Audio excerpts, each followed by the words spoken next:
Bonjour à tous, on va commencer une série de 4 vidéos sur des exercices concernant l'étude d'intégrales généralisées ou ce qu'on appelle intégrales impropres. Donc chaque exercice va vous donner un ensemble de techniques pour étudier des intégrales impropres. Donc c'est parti, voici l'exercice. Donc étudier la convergence des intégrales suivantes en utilisant, voilà, on vous donne une indication, soit une comparaison, soit des équivalents ou bien des résultats du cours. Quand c'est du cours, voilà, on ne va pas perdre de temps. C'est parti. Alors, donc la première intégrale, alors si vous regardez bien, c'est ce qu'on appelle intégrale de Bertrand.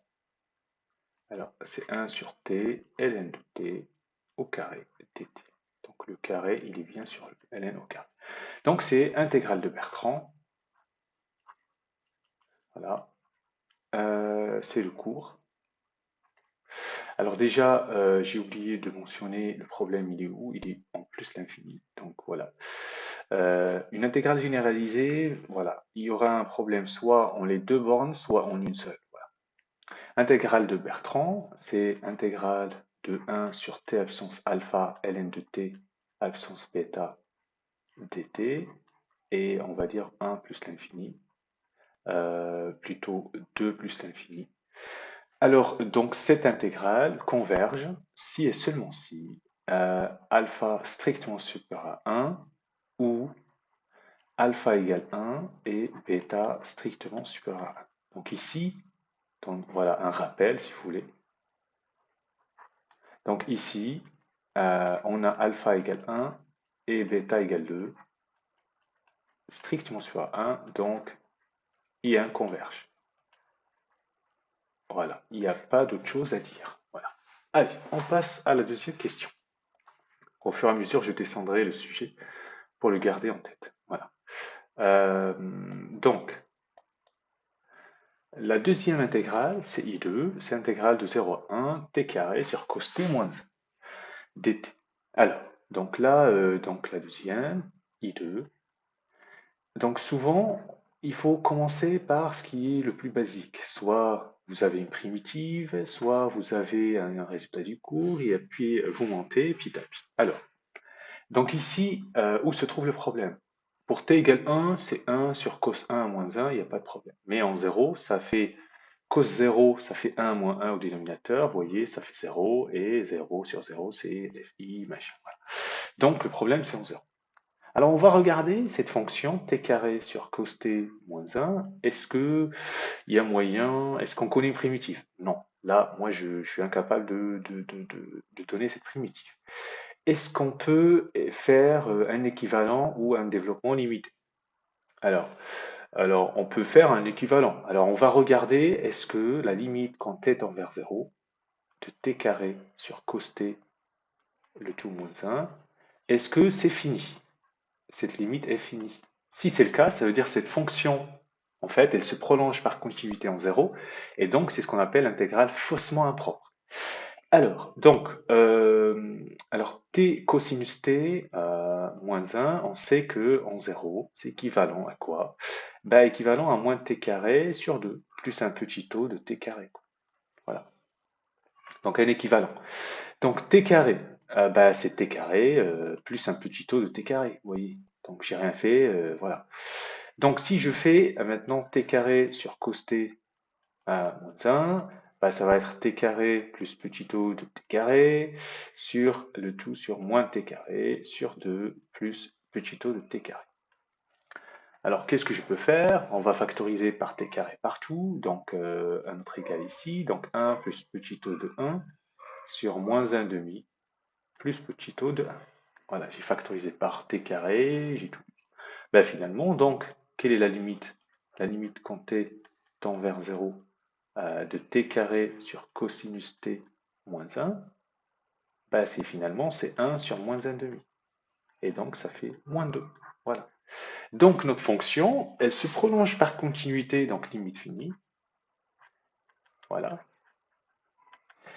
Donc, la fonction se prolonge par continuité, et donc I2 est convergente.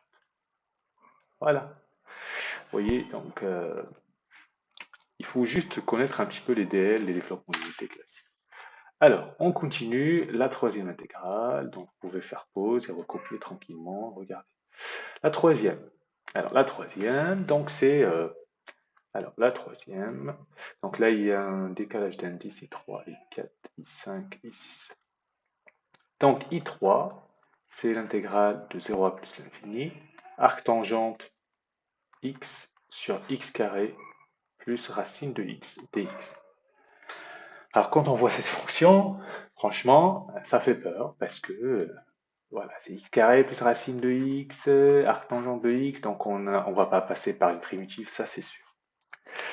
Alors, déjà, il faut savoir où se trouve le problème. Est-ce que 0 plus l'infini ou bien les deux? En 0, arc tangente 0, 0, sur 0 c'est fi, donc 0 est bien un problème. En plus l'infini, ben, c'est automatique en fait, en plus l'infini d'ailleurs.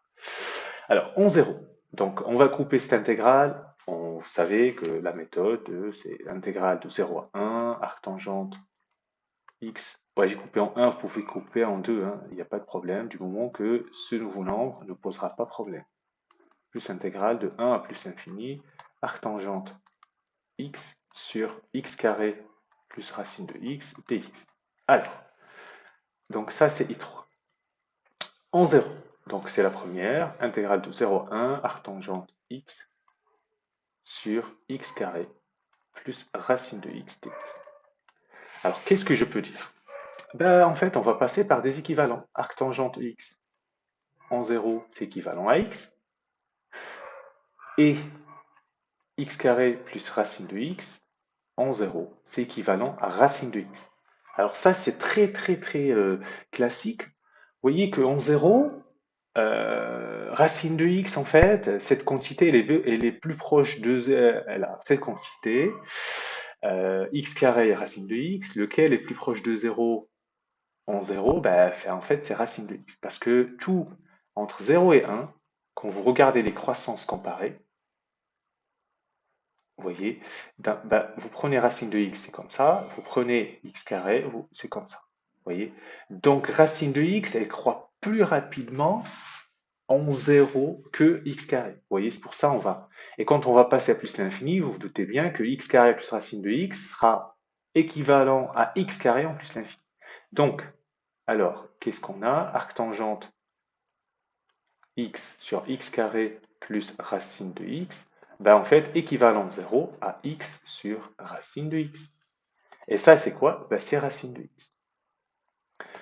Alors, soit vous laissez comme ça, soit vous dites c'est 1 sur x puissance moins 1 demi, voilà. Alors, donc, j'ai une fonction, ma fonction qui est équivalente à une autre, et l'intégrale de 0 à 1 de racine de x, dx, ben en fait, est convergente. Pourquoi? Parce que c'est une intégrale, elle est finie cette intégrale. Vous calculez l'intégrale, vous trouvez un nombre.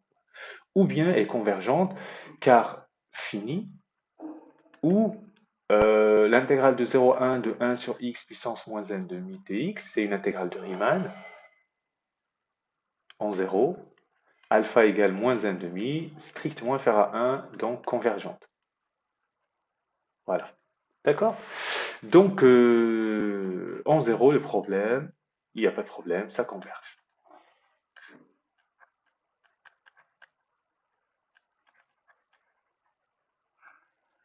Voilà. Alors maintenant, on va passer à plus l'infini, en plus l'infini.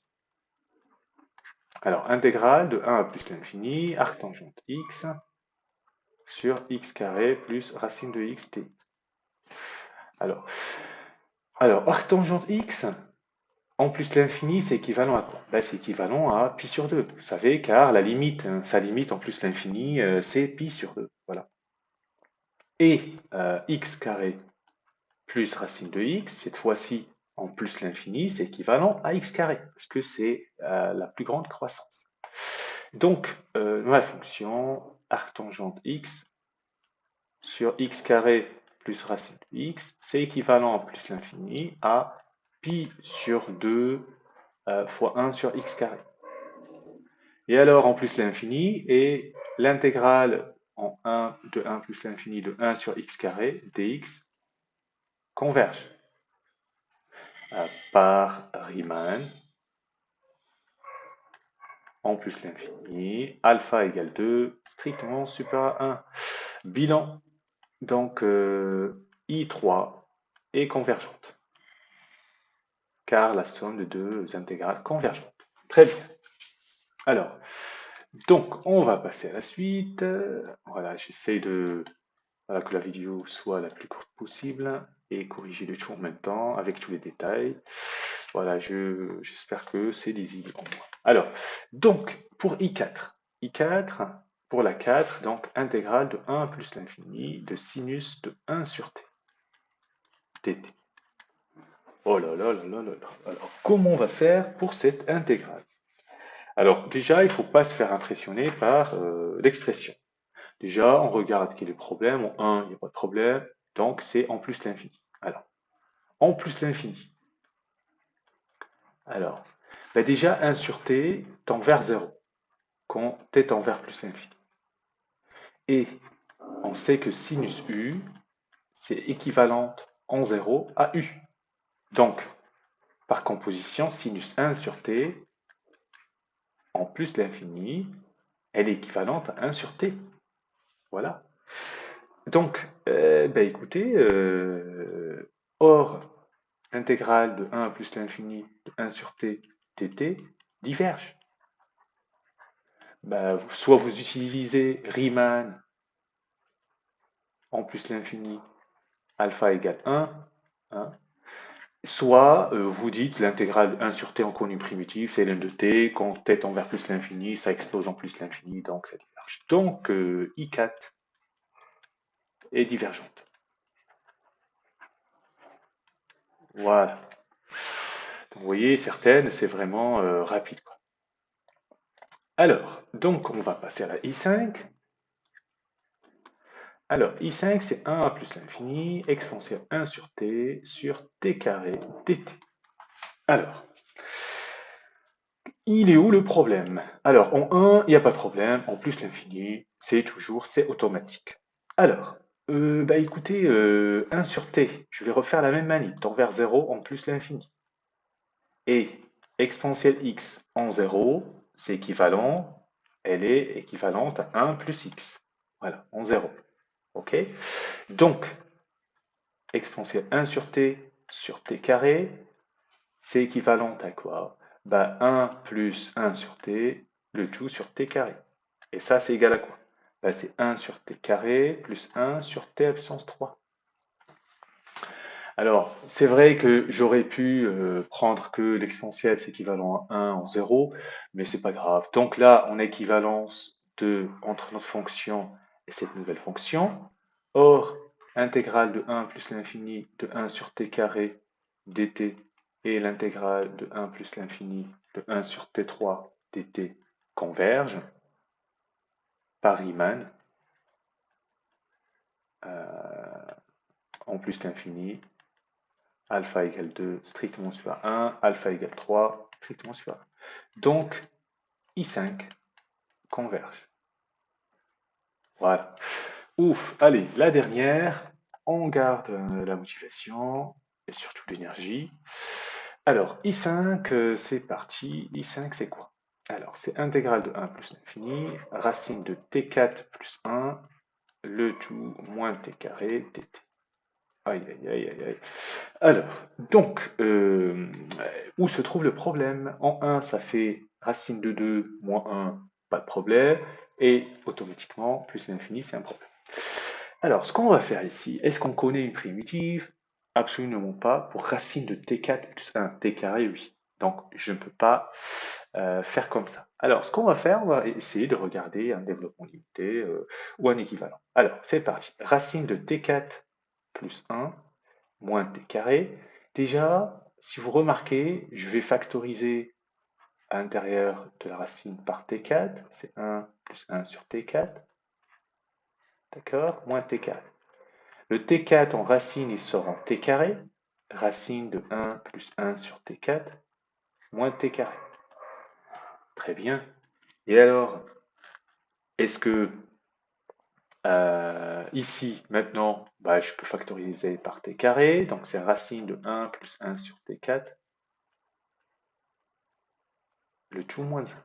Voilà. Ok, mais alors, or 1. Alors, là maintenant, j'ai racine de 1 plus u en 0. C'est 1 plus u à la puissance 1 demi avant d'écrire en 0. Vous avez le cours, c'est équivalent à quoi? Alors, c'est équivalent à 1 plus alpha, ça veut dire 1 demi u. Voilà. Donc, racine de 1 plus u, moins 1 en 0, c'est équivalent, c'est exactement 1 demi u. Donc, si j'écris ma fonction, or, racine de 1 plus 1 sur t4, le tout moins 1, en 0, c'est 1 demi fois 1 sur t puissance 4. Voilà. Vous savez pourquoi ici? Parce que 1 sur t4, 1 sur t4, tend vers 0 en plus l'infini. Donc c'est pour ça que j'écris ça. Finalement, donc, racine de t4 plus 1 moins t carré, qui était t carré facteur de racine de 1 plus 1 sur t4, le tout moins 1. Donc en 0, c'est équivalent à t carré fois 1 demi fois 1 sur t4. Et donc c'est égal à 1 sur 2 fois 1 sur t carré. Eh bien écoutez, c'est gagné. Or, intégrale de 1 plus l'infini de 1 sur t carré dt converge, on l'a utilisé 1000 fois par Riemann, en plus l'infini, alpha égale 2, strictement supérieur à 0. Donc, I6 est convergente. Et voilà, bon courage!